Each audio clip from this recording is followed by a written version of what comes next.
Okay guys, good afternoon, J Motors TV.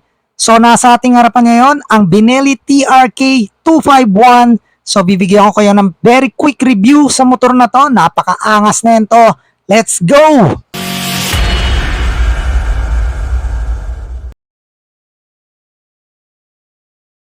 Okay guys, so nasa harapan natin ngayon ang Benelli TRK 251.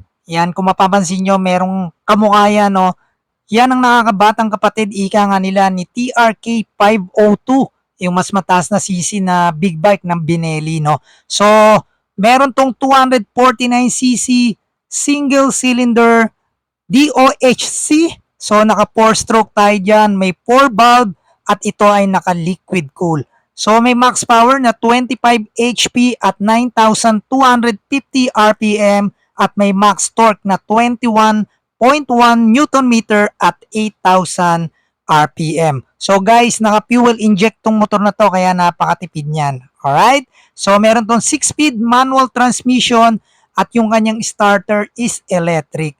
So pagdating naman sa kanyang gulong, meron tayong front tire size na 110/70 by 17 at meron tayong rear tire size na 150/60 R17. Okay guys, so kung mapapansin nyo, yung kanyang suspension, naka-inverted port yan. Napakaganda ng bounce yan guys.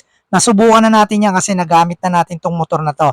Okay? So naka-tubeless tayo dyan, harap likod, na equip ng dual channel ABS. Okay? So yung kanyang suspension, naka 41mm, sabi ko nga kanina, 41mm inverted port. Then yung sa likodan naman is monoshock. So meron tong seat height na 795mm, may wheelbase na 1410 at may dry weight na 185 kg. Yung kanyang fuel capacity 16.5 liters, then 18 liters pagkasama yung pinaka-reserva niya kasi may reserva yan syempre. Okay? So pagdating naman sa kanyang ground clearance, meron tayong 170mm at may wheelbase na 1390. Okay guys, so yung kanyang city driving pagdating sa konsumo ng gasolina, 31.81 kilometers per liters. Pagdating naman guys sa mga ilaw ng motor na to, so yung kanyang headlight, meron tayong dalawang projector dyan na may daytime running light. Then yung mga turning signal niyan is naka-LED na. Okay, so kung mapapansin nyo, ready na rin yan for top box. Lalagyan nyo na lang ng top box, meron na yung lagayan. Alright? So pagdating naman sa kanyang panel, lahat ng detalye na pwede mong malaman sa motor na yan is nandiyan dyan na sa panel. Nandiyan dyan yung inyong ABS, yung inyong check engine, nandiyan dyan na lahat. Okay? So guys, ang motor na to is napaka-forma talaga. Para sa akin napaka-comfortable siya gamitin. Then, napaka-smooth ng takbo niya. Nandoon yung power niya. Then, ang gaang niya, hindi siya ganun talaga kabigat. Since siya ay 251cc lang, isang adventure bike.